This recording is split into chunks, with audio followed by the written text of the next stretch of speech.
This podcast is part of the Some Buddies Network. You're never alone when you've got some buddies. Hello again, everyone. Welcome back to the Best Darn Diddly Review Show. This is a weekly podcast for anyone who loves The Simpsons or ever has loved The Simpsons, hosted by two dudes that grew up on The Simpsons. My name is Miles, better known as Mr. Most Days Off, and today we are falling hard with Homer as we review the Homer They Fall. But of course, joining me as always, your co-host with the most, Richie the Whiz Kid. How you doing today, Rich? I'm in a good mood, man. I got a haircut yesterday. Cool. I'm feeling like a new man today, Miles. Got my ears lowered, but not by a boxer. It's all good, man. I'm happy. I feel young again. All right, that bit's not working, but we're going to continue along anyways. I'm feeling great today, man. I want to talk about some boxing stuff. It's been a while since I've seen this actual episode, and I feel like we got some stuff to talk about. I'll throw it back to you, the man, the myth, the kid presentable himself. It is Miles. It used to be Kid Presentable, and then it was Kid Unpresentable, and then it was Kid Sloppy, then eventually are you Kid like Miles. Are you Kid Lock Him Under the Staircase? What? Is that a Harry Potter reference? Yes, sir. You're welcome. All right. Right on. It's actually kind of funny because I find like there's a lot of these like little weird synchronicity things with our show. Like, for instance, with absolutely no planning whatsoever on my part, our review of Summer of 4'2" happened to debut like exactly on the date that show originally aired when it started. Like, that was just a complete coincidence. And then on this episode, I actually went to a concert on Sunday, and one of I think it was the bass player for one of the bands, actually was wearing a shirt, and it just had the shirt. It was the shirt that they sold in this episode. It had Homer's head with a punching, or like a boxing glove aimed right at it. Nice. Just so weird that it lines up like that. I have noticed that since we first started the show, we've been pretty close on like air date to recording date when we talk about it. I know like with season finales, that kind of throws things off where we've been off a little bit, but it seems like we've been starting to get back on track. Well, I mean, with our show, the way that it runs, like we do basically 2 seasons a year, so there's no way we can stay on track consistently, but we might be rotating back through. Well, I don't know. This week, are we in March or are we in November again? I forgot at this point. We are back in November, which we actually were supposed to be last time, as you're referencing. I don't remember what episode we messed up on, but I inverted the date. But the Homer They Fall, which of course is a parody of the old phrase, the bigger they are, the harder they fall. But the Homer They Fall originally aired on November 10th, 1996. This one did have a chalk gag again, which is a little bit strange for our showrunners at hand right now. But this one was a callback to the pilot of Season 8, Treehouse of Horror 7, and it said, "I am not my long-lost twin." Okay, I was going to say, like, I didn't think they did it on purpose. I thought it was an accident. I was going to be like, but Bart literally is his own long-lost twin. I mean, they didn't directly reference it in the commentary or anything, but I assume this had to have been a callback. I mean, they literally just did this episode.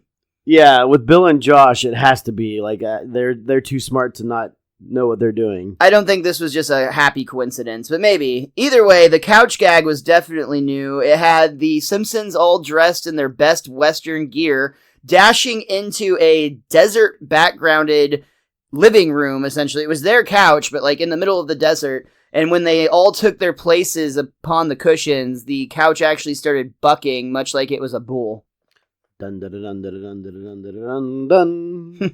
Which brings us to the opening of the episode at the Springfield Mall, where a crowd is gathering to see Memories of Bonanza, a live show presented by the Nostalgia Licensing Corporation. Woo, this is going to be probably incredibly boring. Well, actually, it looks like it's going to be pretty exciting when they start, because they have, like, the old map of the Ponderosa, which is, I guess, from the show, and they light it on fire. Fire, Richie. But then just two old guys come out. They are listed in the script as Indian 1 and Indian 2. I guess we'll go ahead and update for the times and say Native American 1 and Native American 2.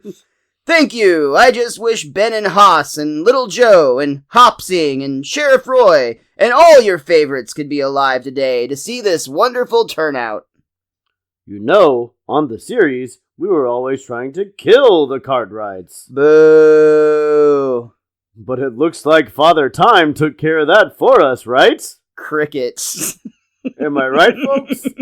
There is absolutely no response here. It's super awkward. So the two gentlemen just call for the music to play again, and they gonna just dance away. Aw, this sucks.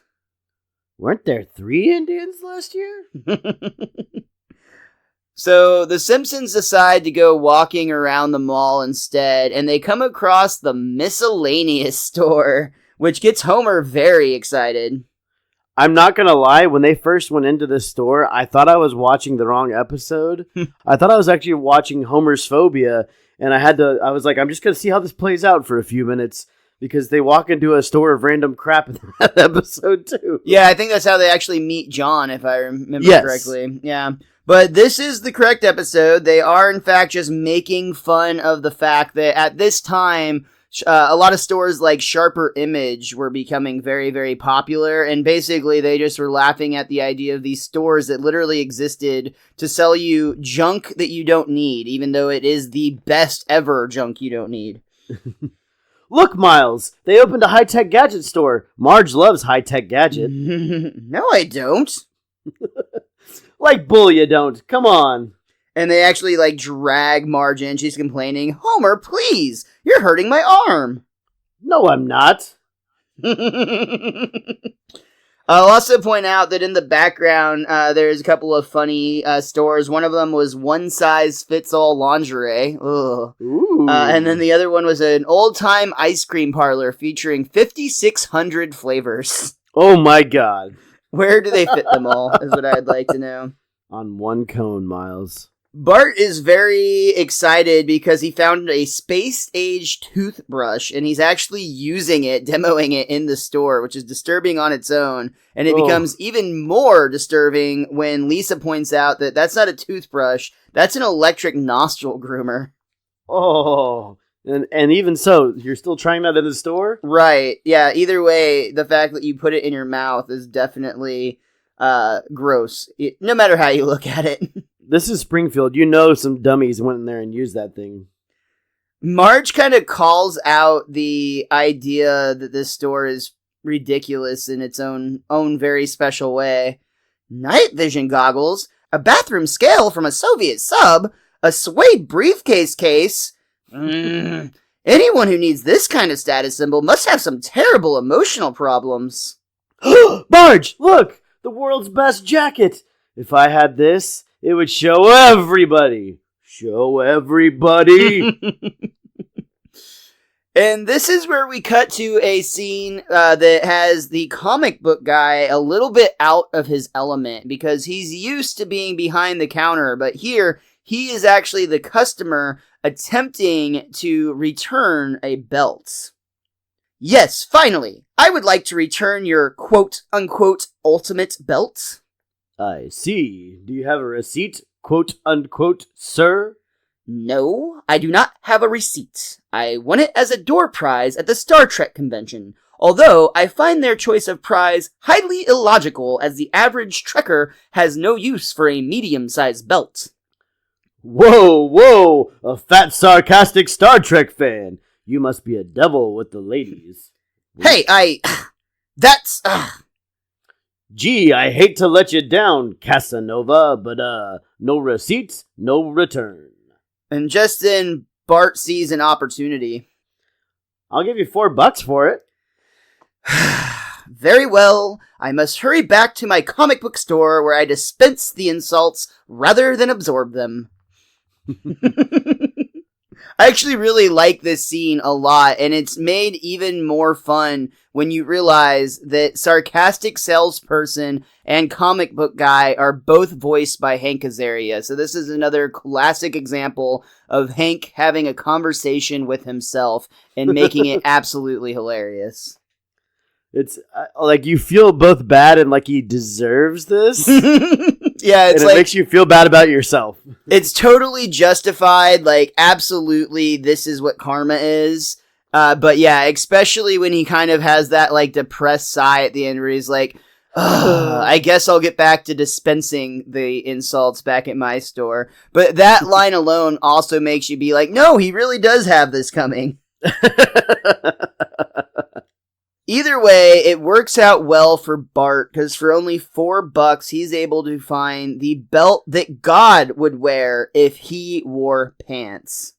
This is the sweetest belt I've ever seen, Miles. I want this belt. I would argue that Batman's utility belt is probably better, especially when we find out how some of these features work. But it is a pretty dope belt, and for a $4 purchase, it's definitely a great value. It's got a tactical pants retaining system, man. Including compass, matches, a whistle, a saw, a panic button, a squirrel snare, a radon, and lie detector. It's I both want a to know hybrid. what that is.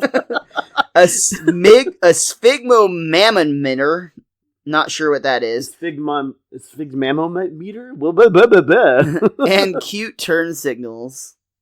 I love the turn signals. I like as he's like demoing them. Bart definitely has some like oomph in his hips as he's swinging them back and forth. But unfortunately, Bart showboating catches the eye of Jimbo, Dolph, and Kearney, who have a proposition. Hey, Simpson, want to trade belts? Well, not really, because yours is just a piece of extension cord. Hey, dude, he's ragging on your cord. Get him! So Bart takes off running, and the bullies take off sprinting after him, chasing him down. Fortunately, though, Bart's new belt provides him with an opportunity to take some evasive action. And we see that Bart actually puts on his turning signal, showing that he's about to go left. But at the very last second, he just does a little shimmy fake and cuts right. But I love that he clearly moves to the right, and the bullies somehow fall for this hook, line, and sinker and are completely confused. Like, where'd he go, man? Oh, it's so much fun. It's so much fun. It's something you could only get away with, I feel like, on The Simpsons. But they play it off perfectly. Well, and the sad part is Bart would have gotten away with it because he was hiding just behind them, but he decides that he should utilize some more features on that belt, one of them being the help button, which he presses firmly, only to start a robotic recording incessantly yelling, "Help! Help! Help! Help! Help!" To which obviously gets Bart immediately spotted. I was hoping it wouldn't come to this, but you guys asked for it. And Bart pushes the emergency use only button placed directly in the center of his belt buckle. It sends out a small parachute, like just a really tiny, like something like you'd see on like a toy rocket ship type of thing. It's a little tiny parachute, and it has a sign that unfolds hanging from it that says, "Call police." Can't you read? Call the police! Unfortunately, however, the bullies seem to ignore this instruction, and they just beat Bart up and take his belt. Though, at this point, it's not nearly as valuable as it used to be, because it's missing one of its primary features. Unless that thing's preloaded with multiple help parachutes. Well, you could, like a toy rocket, you can, like, in 20 minutes reset it up, right? I guess, if you can ever fold it back right. Yeah. We see Bart arrive back at home, and at first he just walks right through the living room, and he's completely beat up. He's got a black eye, his clothing's all ripped, but he just says, "Hey, Dad." Looking good, son. Hey, what happened to your belt? He doesn't even seem to notice that Bart's beat up, just that he's missing his new belt. So Bart has to explain that he was beat up by the bullies, and Homer is not having it. Son, there's only one thing punks like that understand. Squealing. You gotta squeal to every teacher and every grown-up you can find. Coming to me was a good start. But Dad, then they'll just beat me up even worse. Yes, they are a clever bunch. I know, I'll squeal for ya to their parents. So we cut to Moe's Tavern, where we see Homer getting pummeled by 3 adults that look very, very similar to Jimbo, Dolph, and Kearney. As they're punching him in the face, they're saying, "That's for telling me how to raise my lousy kid!" Punch! This is for the crummy life I've had to live. Taking it out on Homer. But what ends up happening during all this is they start to realize, hey, something's wrong with this guy. He's not falling down. Which basically makes this episode very, very similar to Homer Palooza in a lot of ways. Yes, very much so. But also does great, great strides for our unbreakable Homer theory, so I'm okay with it. Yeah, and the thing about it is, while they're punching him, like, they're punching him in the face, and it looks like his face is just not even absorbing the punches. Like, Homer looks just as stupid as he does before they're punching him. Oh yeah, you're right, it has very little effect on him, really. But finally, Moe has had enough. He grabs a shotgun. Fun's over, fellas. If you're gonna beat up my friend in my bar, there's a 2-drink minimum. Good business proposition there, Mo. It's true. But confronted with a gun, they do back down and they leave Homer alone. And Moe actually does try to kind of console his friend a little bit. "Geez, Homer, I never seen a guy stand up to that kind of punishment. I mean, you took a 3-man pounding and didn't even fall down." Big deal. I didn't even get my kid's belt back. The only thing a loser like me is good for is taking beatings. There you go, that's the spirit. Homer, I've seen prize fighters couldn't take a punch half as good as you. You know, boxing might be right up your alley. Really? Oh, please, it's the good life, Homer. Some of these boxers, they eat steak and lobster and salad bar all in a single meal. Dressing? Their choice. Wow. I love how impressed Moe is by this. I mean, that is an expensive meal, to be fair. I've never had all 3 at the same time. But I mean, that's like the last, that's how you know it's high society, man. Their choice of dressing. Come on, man. And you know Homer's going to go with ranch. Yep. But this conversation and what Moe has just witnessed has given him an idea. Homer, are you man enough to test every one of your limits? Yes. And are you man enough to throw a punch should the opportunity arise? Yes. And are you man enough to give me a 60% cut? Yes! I'll take it. Woohoo! Ding, ding, ding. And that actually brings us to the end of our first act, with Moe taking huge advantage of his friend, though also saving him from a beating. So kind of a gray area, we'll say. Sure, Miles. But we're going to go ahead and take a real quick break, and we'll be right back for Act 2 of The Homer They Fall. Greetings, friend. Do you wish to look as happy as me? Well, you've got the power inside you right now, so use it and send $1 to Best Darn Diddly.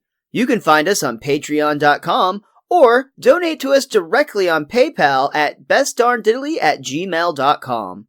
Don't delay. Eternal happiness is just $1 away. $1 for eternal happiness and to support one of my favorite podcasts. I'd be happier with $1. We come back for the second round, I'll say for now. Whoa! Of The Homer They Fall. And we actually explore a part of Springfield that we've never seen before. The ladies' room of Moe's Tavern. Since there haven't been any ladies in Moe's Tavern since 1979, Moe decided to turn it into an office. And it actually has a lot of his old boxing memorabilia, because apparently Moe used to be a boxer. And I really love Homer's line right here, because already Homer is confident enough to consider himself a boxer. You used to be a boxer just like me? Yep, they called me Kid Gorgeous. Later on it was Kid Presentable, then Kid Gruesome, and finally Kid Moe.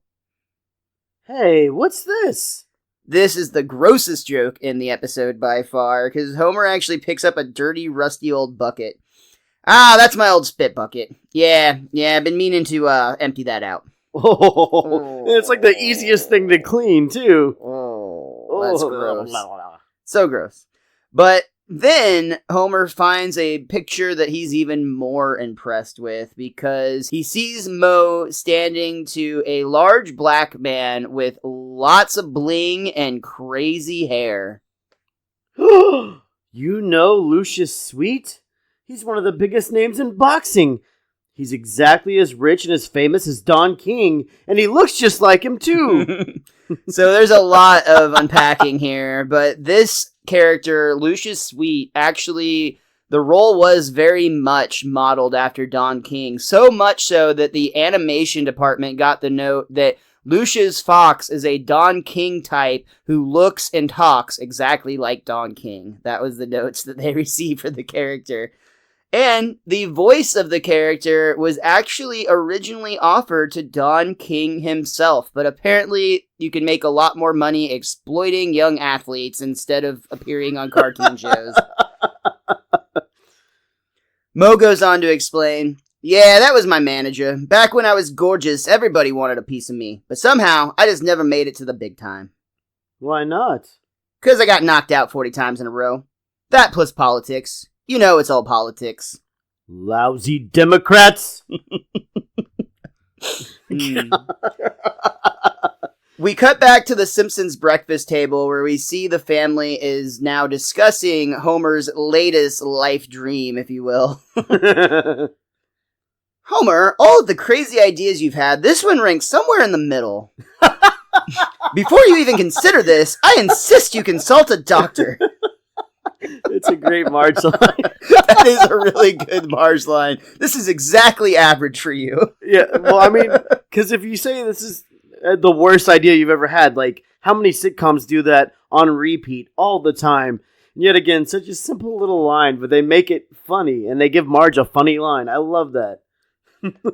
Absolutely. And Homer has no problemo going to see a doctor.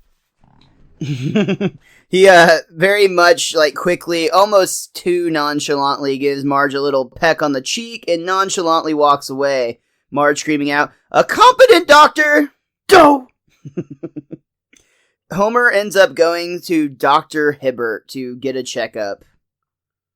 "Well, sir, you more than meet every one of the state's requirements to box, wrestle, or be shot out of a cannon. But not by a cannon." I was about to say, or be shot with a cannon. That's what we get for living in a state founded by circus freaks. And then we actually see Dr. Hibbert displays an x-ray of Homer's skull. "You have an absolutely unique genetic condition known as Homer Simpson syndrome." Oh, why me? "Your brain is cushioned by a layer of fluid 1/8 of an inch thicker than normal, acting like a football helmet. Why, I could wallop you all day with a surgical 2x4 without ever knocking you down." And it actually says sterile on the packaging for this piece of wood. It's just a 2x4.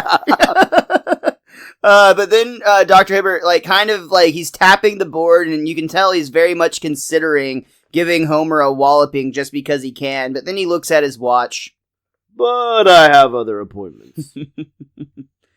So with now a doctor, a legit doctor, I might add's approval, Marge has no choice, really, it seems, but to let Homer pursue yet another dream, and Moe is all ready to train him. Nicely worded, Miles. "All right, Homer, let's see the left." "Fly, And he barely makes contact. fly, fly, fly, fly, fly, fly."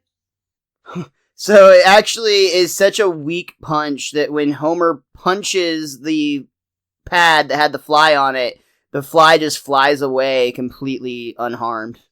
Okay, let's see the right. Just a second. When you're ready. All right, I'm ready. And Homer starts to get back up, but he immediately falls again. And you can see that apparently punching is not going to be Homer's thing. But Moe explains, "That's okay. You're not that kind of fighter. What you're going to do is stand there while your opponent gets exhausted from over punching." Then I can just push him over. That's right. And if the ref's not looking, you can kick him a couple of times. Mo's going to be great as a manager. We continue with Mo training Homer, and this time we've got Mo riding down the street on a moped while Homer jogs. Who's going to knock you down? No one. When you going to fight back? Never. What are you going to do? Nothing. That's my boy. So apparently they have enough space at Moe's Tavern to set up an indoor boxing ring. That sounds about right. I mean, Moe's bar changes constantly. I wonder, this has to start adding up in expenses. I hope Mo is going to come into some money at some point because all these remodeling things are going to take up a lot of cash, I would think. You would think, absolutely. I wonder where that big payday might come from. But for now, we have Barney, who's observing the ring being set up, and I love his line. Man, you never get me into a ring. Boxing causes brain damage. And you would expect Barney to be seen drinking maybe a beer in this moment, and that's the joke, but the Simpsons writers are smarter than you are, and us, and they take it one more step further. Barney is, in fact, chugging varnish. Oh. So many disgusting liquids in this episode. There's a lot to take in here. You're absolutely right. Quite literally. So we learn that Homer's first fight is going to be with a guy named Boxcar Bob. And it's not because he brawled his way up from the boxcars. No, he actually still lives there. He's just a hungry young fighter. In fact, he's so hungry he's actually just fighting for a sandwich. And we see this poor homeless guy coming in with his little bippet, is it? The knapsack thing? Yeah. I do really enjoy this whole joke here because, well, first of all, I should say that as a act of their friendship and now new manager-boxer relationship, Mo actually gifts his old boxing gloves to Homer. But when Homer puts them on, he notices something sharp and pointy sticking out, and he's like, "What's this?" That's the barbed wire. We called that the stinger. They don't let you do that no more. What the hell, Mo? Wow. Well, then, something I didn't notice, Miles, about this little league? What's that? Have they showed the name of the league yet? I don't remember if this is quite the scene, but my guidebook actually pointed this out to me. I never noticed this, but the acronym for the league they're in is AssBox. I did not notice that either. The name of the league is the Association of Springfield Semi-Pro Boxers, which acronyms, if you acronym box, into AssBox. Yeah, that makes sense. They're all ass boxes. I never caught that either. That's really funny. We actually get to see most of Homer's first fight, and it's exceptionally funny because the homeless guy is very distracted. He keeps looking back at his sack to make sure that nobody's stealing it, which is really funny. Also really sad because that's based on real life stuff that happens, of course. But this is very much a John Swartzwelder joke if he does exist. But according to the commentary, they said that was very much his imprint on this episode, those types of things, which I haven't actually mentioned yet. But the commentary for this episode featured voice actors Dan Castellaneta and Yardley Smith, along with Mark Kirkland, George Meyer, Matt Groening, Josh Weinstein, and David Cohen. A whole lot of them in this episode. A whole lot of people here. I also love this moment before the match starts when Mo says no matter how much he hits you, don't do anything. You don't want to get drawn to a boxing match. Lenny and Carl are also observing, and they've got a great line. Man, that tramp's got the energy of a hobo. Yeah, he never stops punching, except to check on his bindle. And that's where you actually see him looking back. But eventually Bob does become exhausted, where he can barely stand, let alone throw punches. And Mo calls out that this is the time, it is now, and all Homer does is just barely gives him a little tap, Nudge and him. He goes straight down.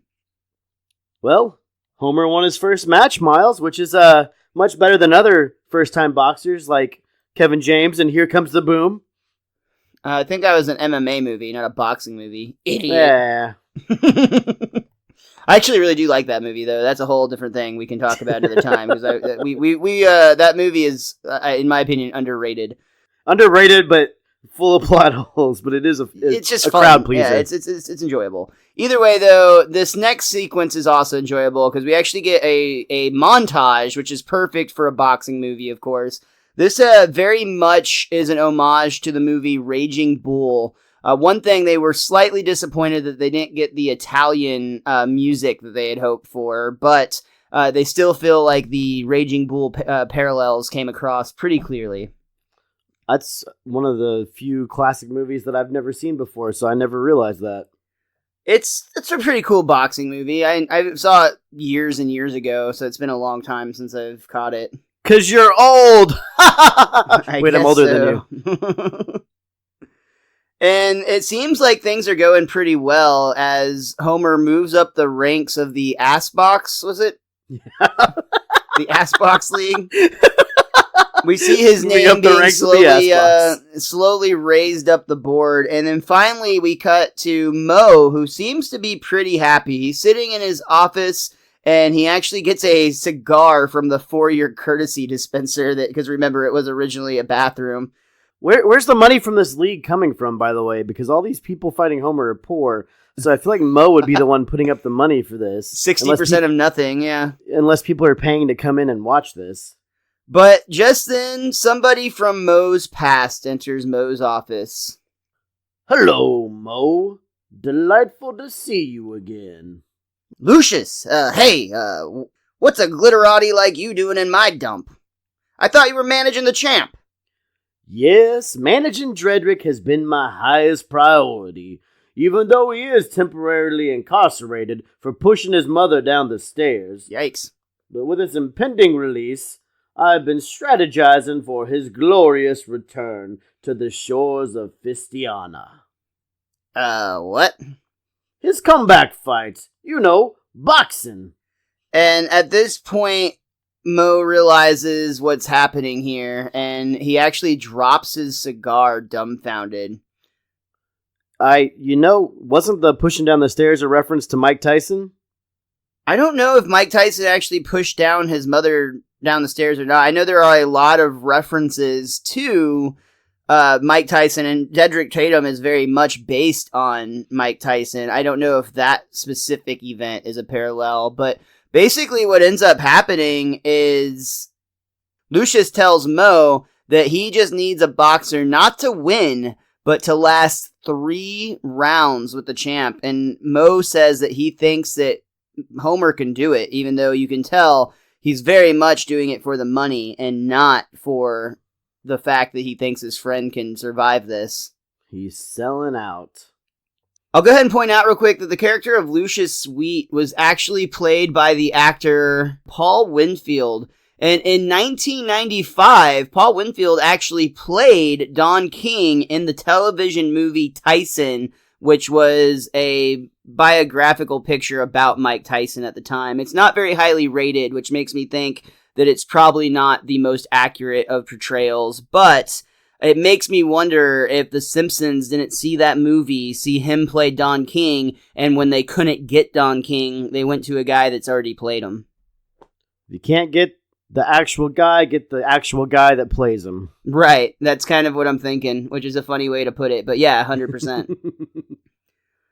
For now, though, Mo brings Homer to the rooftop where he's having a bit of a conversation about what's going on. I gotta be honest with you, Homer. I didn't bring you up here to show you my new tar paper. You didn't? No, Homer. How would you like to be heavyweight champion of the world? Oh, sure. And that right there, believe it or not, is my favorite joke of the episode. And you'll notice this is the only time I've said that so far. Except the fact that you have to point it out means that you're kind of referencing yourself for probably doing it in the future. So, no. Denied. I like it, though, so much. Homer just so casually is just like, yeah, I guess, why not? So Mo explains that all he has to do is fight Dredrick Tatum. It's Saturday night, and he'll even cover the parking pass. Ooh, General. I'll also go on and say real quick that the name Dredrick Tatum actually came from George Meyer, who went to high school with a kid named Dredrick Timmons. He was a basketball player, and he just really liked the name, so he brought it to the show. I do have an issue with the end of this scene, though, because Homer clearly doesn't know who Dredrick Tatum is. However, in Lisa versus the 18th Commandment, he literally steals cable to watch a Dredrick Tatum fight. So I don't know if he's already been hit in the head too many times in this episode, but he should know who Dredrick Tatum is. I mean, your point of he does take a lot of head damage, though he has an 1/8-inch water wall protecting him, so who knows? It's storytelling at its most convenient. We cut from Homer being okay with the idea of becoming heavyweight champion of the world to Dredrick Tatum himself at the Springfield Penitentiary, where we see that he's watching TV and the rest of the inmates are starting to get upset until he yells out for them to stop, and they all immediately go silent and go back to their cells. So clearly, he's not one to be messed with. And that is actually what brings us to the end of our second act. We'll be right back after another very quick break for the conclusion of the Homer They Fall. Hey guys, it's Richie the Whiz Kid here from the Best Darn Diddly Review Show, and I'm here to talk to you about PopThreads.com, your #1 source for finding awesome nerdy t-shirts. Are you sick from not knowing what to wear when you go out with all your friends on the weekends? Well, don't have a cow, man. Go to PopThreads.com, and if you use the code Simpsons at checkout, you can save 15% on all your t-shirt needs. We come back for our final act, and we see that Dredrick Tatum and Lucius Sweet are being interviewed by a whole lot of press. Champ, do you feel remorse for your crime? Oh, yes. Believe me, my God, if I could turn back the clock on my mother's stair pushing, I would certainly reconsider it. Dredrick, what do you think of Homer Simpson? I think he's a good man. I like him. I got nothing against him, but I'm definitely going to make orphans of his children. You do know they do have a mother, Champ.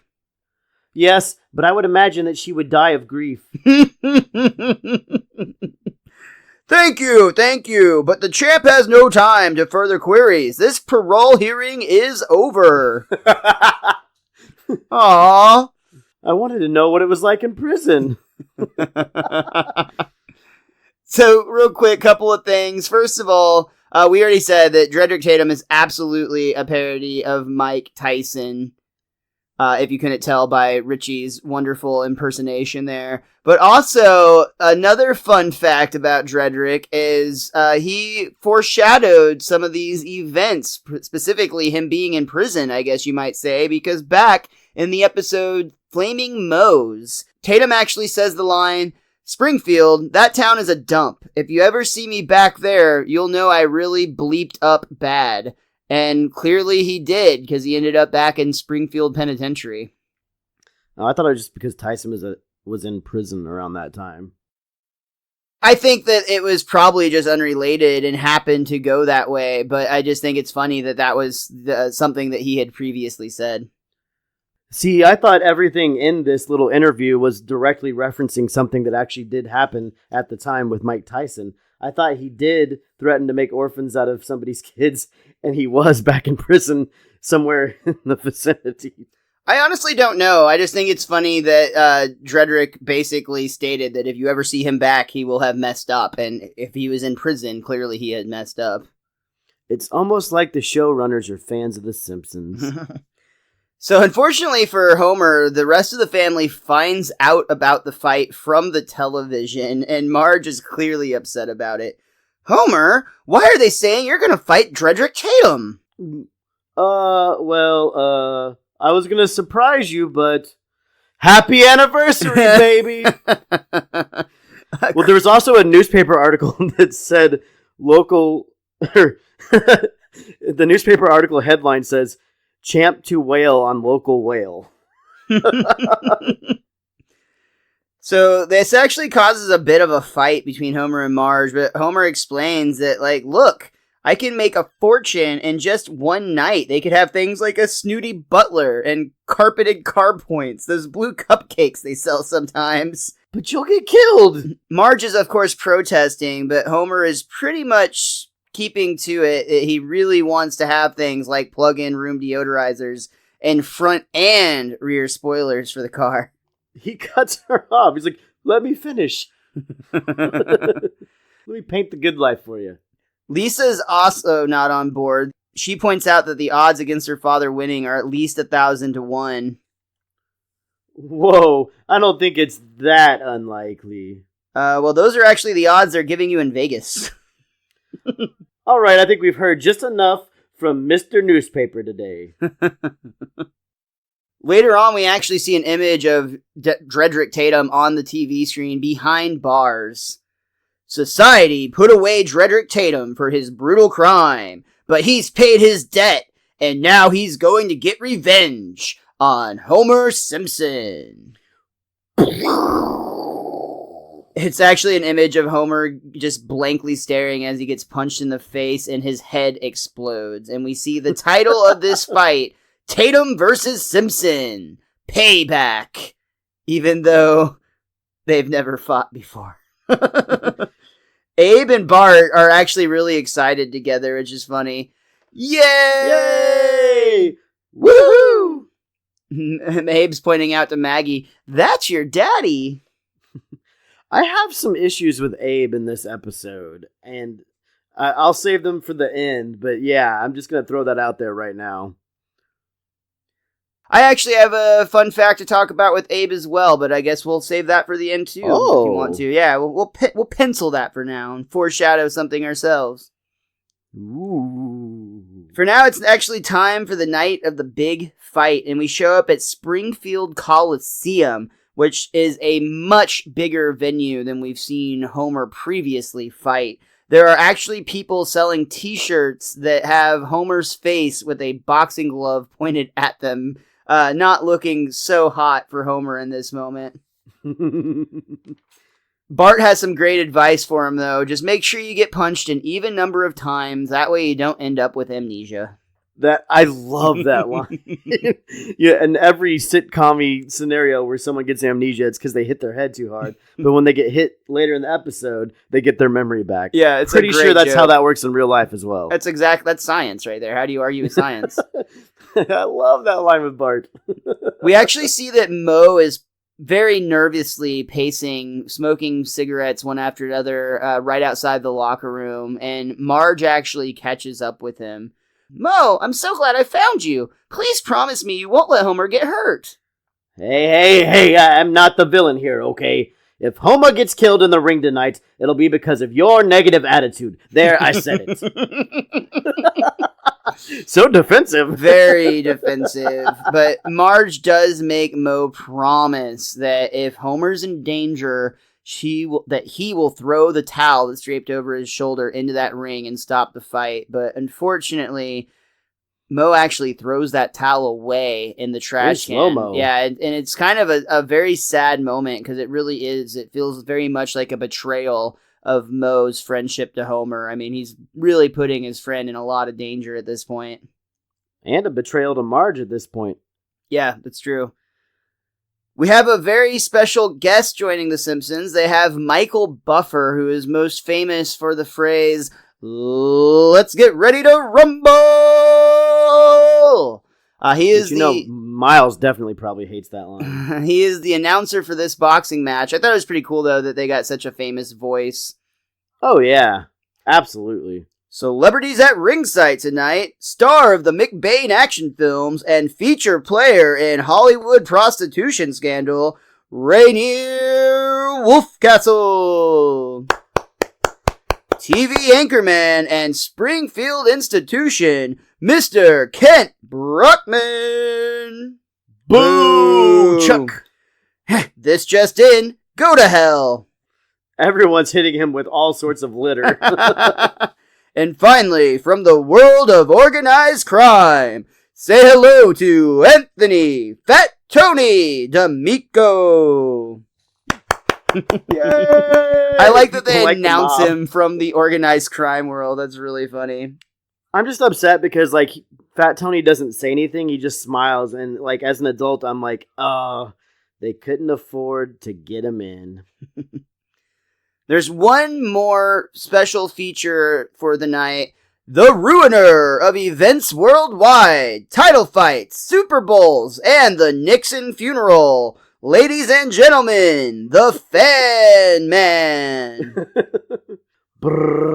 And we actually see a man dressed in a jumpsuit and helmet with a parachute and a fan on his back that is allowing him to propel himself down into the crowd. He actually sits right next to Krusty, and his fan actually chops off one of his side locks of hair. Oh, cripes! Now I gotta comb this side over. Mo is gonna give his fighter one more piece of advice. Alright, Homer, I'm not gonna lie to you. There's a good chance you can beat Tatum, but you gotta visualize how you're gonna win, okay? Gotcha. And we see Homer go into a dream state where he's standing victorious as the announcer declares a congenital heart defect has apparently failed Tatum moments before he could step into the ring. Which is arguably his best shot, to be fair. Yeah, but that means like Homer knows he has no chance, which that's not what Mo was trying to do there. We've talked a lot already about the similarities between Mike Tyson and Dredrick Tatum, and this next image where we see Buffer announces him back into decent society. The entrance that we see is actually a parody of, or an exact like shot for shot really, of real life Mike Tyson entrance, where he comes to the ring with an entourage of people dressed to the nines in like pimp suits. And Mike Tyson has that no bullshit about to possibly eat your ear off type of face.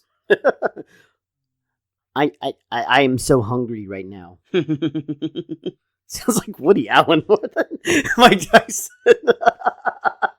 Of course, Dredrick has like a gangster rap playing, but then it's time for Homer's entrance, and he comes out to "Why Can't We Be Friends?" Why can't we be friends? Why can't we be friends? Why can't we be... Oh, wait, we are friends, Miles.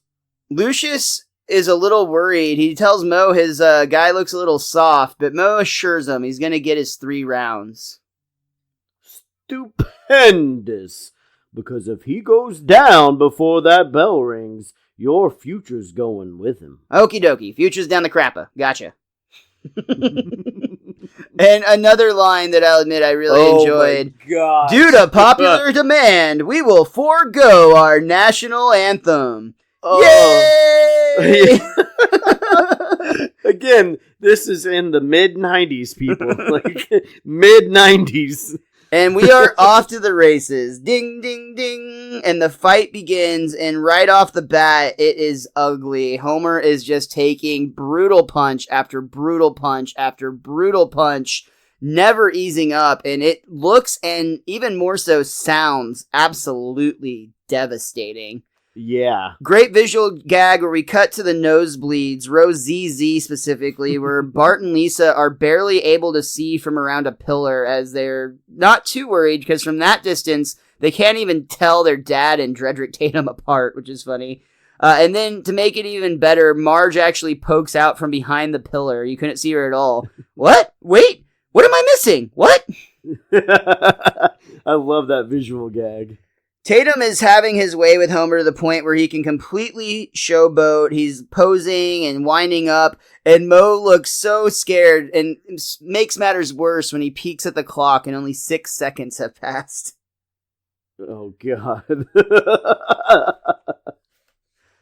Tatum is so not worried about this fight that he's actually taking a moment to get a breather and chat it up with Charlie Sheen, who's sitting ringside. The referee actually has to break Tatum and Sheen up, though, because they can't be having a conversation during a boxing match. So, with the referee instructing him to do so, Dredrick goes back to beating Homer to bloody hell. I mean, the only thing that could possibly save Homer in this scenario is to have his movie-type moment where somebody motivates him when he's on the brink of defeat. Adrian!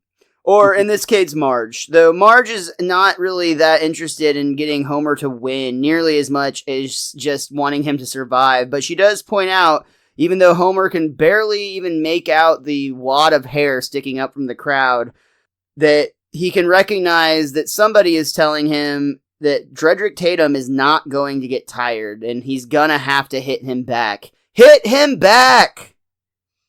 That cactus is right! Homer's still trying to keep his fighter motivated, he yells out, "Hang in there, Homer! Only 440 more seconds to go."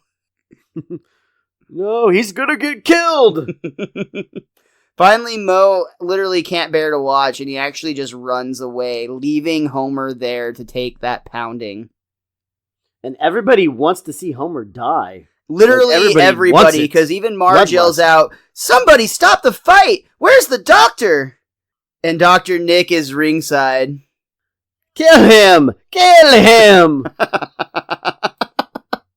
It's funny because it's true. Wow.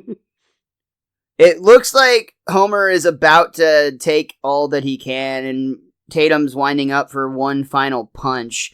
Everybody's watching on nervously, and it's going into slow motion. And as Dredrick takes the swing, we see Mo himself, now equipped with the Fan Man's parachute system, swoops down from the sky and picks Homer up, dragging him to safety. Woo.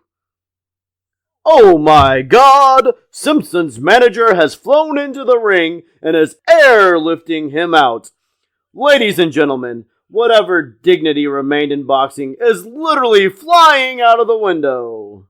Is literally flying out the window. Homer is pretty fucked up, but he says to Mo, "Are you an angel?"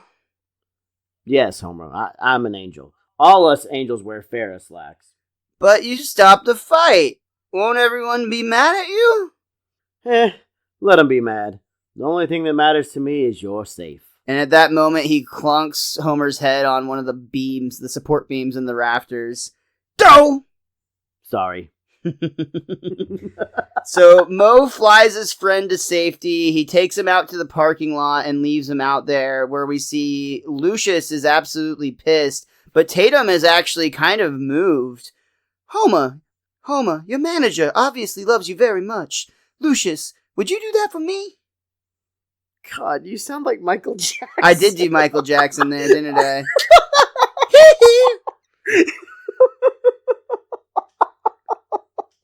Oh. Absolutely, I would. Now get in the van. Aw.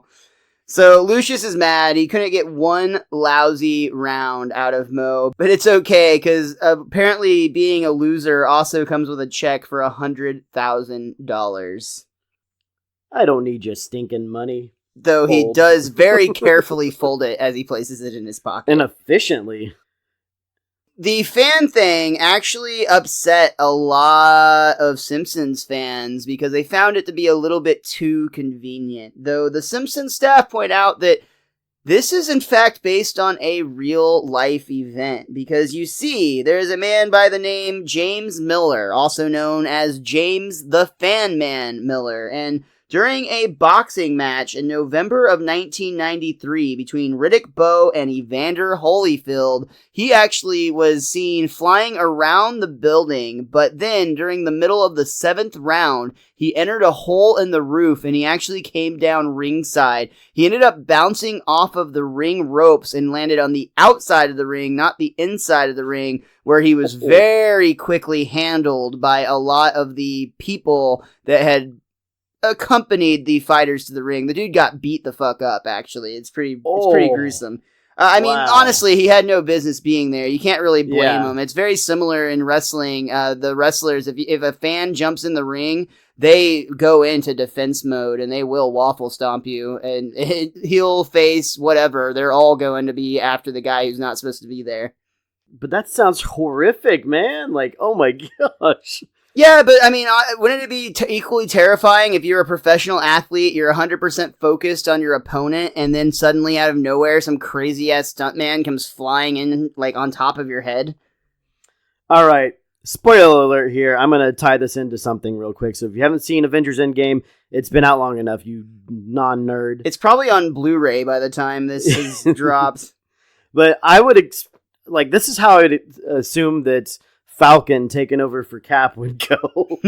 Like, the dude has no super strength. Why is he supposed to be the super soldier? Yeah, it's going to be interesting how they explain that one for sure.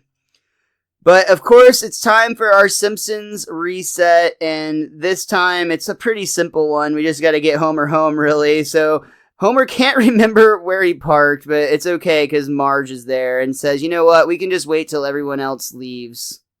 I got your tooth, Dad. And Homer takes the tooth and tries to place it before declaring, not mine, and throws it to the side. Mo, now with his boxing career over, has nowhere particular to go, so he just flies away. And we Hey, hold on, Miles. I always love the way that Mo says this. I say this all the time when anyone says, you have any plans tonight or where are you going tonight? No way is in particular. That's how he says the line, and I've always loved that. And we actually get a montage of him going around the world helping people over the end credit sequence of this episode. And it's actually, the song playing is a beautiful song by the name of People. And it's actually from 1964's Broadway play Funny Girl, starring Barbara Streisand. Wow. It's very uplifting. As is Mo, who's uplifting people from, like, swamps and fires and shit. Yeah. It's, like, so sweet that it's funny. But that does, in fact, bring us to the end of the episode. The Homer They Fall. Richie, is there anything else that you or that book want to point out before we call it a day? Well, we already talked about Assbox. What more do you need? Exactly. What more than Assbox? But I will point out, to tie it back to the joke we made earlier, Mo has a $100,000 check now. So, I mean, he's rich. I guess he can keep the bar going, or maybe even build an actual office or update the ladies' room. Yeah. That's not anything in particular. But I also want to point out that Abe doesn't do anything. When his son's about to be killed, he points out he's going to die standing up. Someone should do something. And it's just like, you, father, you do something for your son. So Abe actually had another scene earlier in the episode as well, where he was seen sitting at the kitchen table and didn't end up having any spoken lines. That's usually pretty rare. They don't actually just keep Grandpa sitting around for no reason that often. Usually if he's there, he's going to say something. And this is no exception, because in a deleted scene, there is actually an entire history that went into how the Simpsons men actually come from a lineage of great boxers. And the whole idea here is they were actually kind of trying to protect themselves from people bitching online that in a 23-minute episode, Homer goes from fighting a hobo to fighting for the World Heavyweight Championship of the world. So they're trying to give a little bit of backstory. Maybe that would have played into that a little bit. Maybe there's an honor in the family where no one has ever quit or something of that nature. But I do see your point. It's like he's going to let his son die right there in the ring. I'm pretty sure my dad would have yelled or screamed or tripped me to pull me out of the ring at that point or something. I don't know. Or any father that's right there ringside would have done something, I feel like. I guess. It's hard to say for sure. But either way, that's going to do it for this week's Best Darn Diddly Review Show. And as usual, Richie and I want to thank you so much for tuning in and joining us and going along for this ride through The Simpsons, the Golden Age, and beyond. Make sure you follow us online everywhere at Best Darn Diddly. That's DIDDLY. You can also follow Richie the Whiz Kid at @thewiz_kid23. You can follow Miles at Mr. Most Days Off. And of course, you can come back and again next week and join us as we review the episode Burns, Baby Burns. Man, Miles, Homer and Mo have such a great friendship. Mo clearly loves Homer. You would do the same thing for me, wouldn't you? Absolutely I would, Whiz Kid. Now shut up and get back to podcasting. And of course, until next time, be cromulent to each other.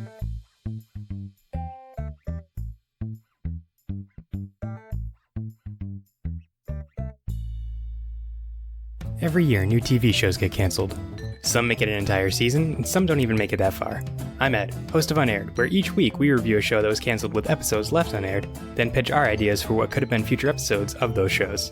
We've covered shows like Cavemen, the show based on the Geico Cavemen commercials, the ill-fated 2011 Wonder Woman pilot, a show called Look Well, where Adam West plays an aging TV detective who thinks he can solve real crimes, and many more. You can find us on iTunes, Google Play, unairedpodcast.com, or wherever you download podcasts. And remember, some things are better left unaired.